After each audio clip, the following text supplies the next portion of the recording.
Devialet, le son sera la fonctionnalité majeure du futur. À la tête de la start-up française, Quentin Sagnier vient de boucler une levée de fonds record de 100 millions d'euros autour de tables très internationales. Interview. Avec Seedfox ou Blablacar, Devialet complète le trio de ces très grosses start-up tricolores qui réalisent des levées de fonds records et s'attaquent d'emblée à un marché mondial avec l'ambition d'en devenir les leaders de leur secteur respectif. Focalisé sur le marché du son haut de gamme, le fabricant de la super enceinte connectée Phantom vient de réaliser une levée de fonds de 100 millions d'euros, la deuxième plus importante de l'année après celle Seedfox, 150 millions d'euros, le mois dernier. Soutenu au départ par un tour de table très people des affaires de luxe, Bernard Arnault, François Pinault, Marc Simoncini, Xavier Niel, etc., Devialet a réussi à attirer de grands investisseurs et industriels internationaux qui misent sur sa stratégie de démocratisation du son d'excellence pour en faire une marque mondiale. Le milliardaire taïwanais Terry Gou, PDG de Foxconn, est de la partie via le fonds suisse spécialisé dans la tech des Inco, tout comme le nouveau fonds coréen Coréilia de l'ex-ministre de la Culture Fleur Pellerin qui fait son entrée au conseil d'administration financé par des industriels du pays du matin calme ou encore Playground, l'incubateur américain d'Andy Rubin, le créateur d'Android. Le fonds d'investissement souverain de l'Émirat du Qatar en est aussi, ainsi que la BPI. À l'issue de cette levée qui porte à 155 millions d'euros les sommes investies dans cette pépite pour audiophiles très argentées, 80% du capital restera sous contrôle français. Interview de son PDG et cofondateur, Quentin Sagnier, qui a créé la société en 2007 avec l'ingénieur Pierre-Emmanuel Calmel, à l'origine en 2004 de la technologie hybride analogique et numérique des amplis et du Phantom de Devialet. Pourquoi un tour de table si international ?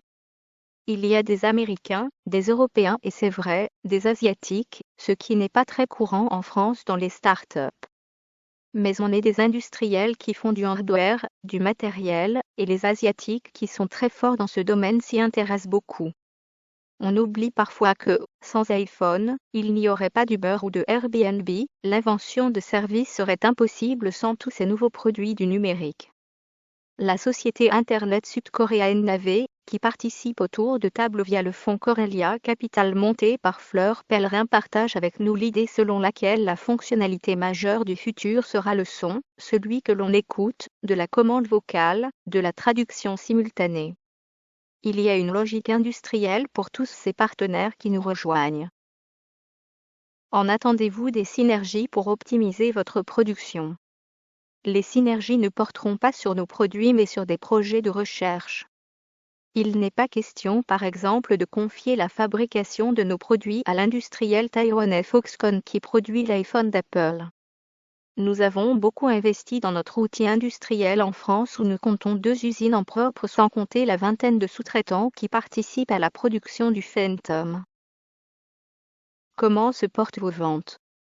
Elles vont bien, Noël arrive et notre dernier modèle, le Phantom Gold à 2590 €, en représente déjà la moitié. On réalise 15% de notre chiffre d'affaires en France, entre 50% et 60% en Europe et le reste se partage à égalité entre l'Amérique du Nord et l'Asie. Votre stratégie ne se limite pas au Phantom. Il y a 2 volets dans notre activité. Le Phantom d'une part, qui nous permet de mettre au point beaucoup de technologies, et la diffusion de ces dernières dans d'autres produits allant de l'ordinateur à la voiture et beaucoup d'autres encore à inventer. On est à la fois un fabricant et un fournisseur de technologies, c'est un positionnement qui va nous permettre d'être présents sur de nombreux marchés. À quoi vont servir ces fonds récoltés ?